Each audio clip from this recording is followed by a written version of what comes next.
يا جماعه، في راجل كل يوم بيجي الساعه 8 بيعمل حاجه حلوه جدا وانا عايز اوريها لكم. الراجل جاي هناك اهو.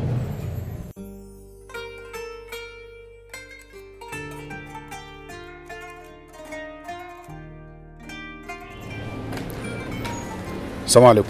عليكم السلام. يا باشا بتعملوا ايه؟ احنا برنامج على الفيسبوك. استنى بس لحظه، بس لحظه. طب ثانيه واحده بس، ايه ده بس اتفضل. حضرتك؟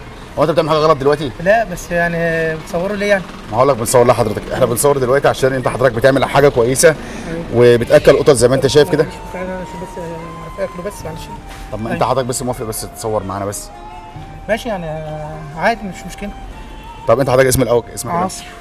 عايز اقول لك يا استاذ عاصم، انت ليه بتعمل كده؟ عايز افهم بس. والله احنا على طول كده الحاجه موجوده، هي اللي بتصرف عليهم وبتعمل كل ده يعني، وانا برضو يعني بساعدها في العمل ده يعني. ماشي، انت بقى بتستفاد منه بقى؟ عايز افهم منك. احنا بنستفاد يعني اللي احنا القطط ما فيش حاجه، الناس بتجري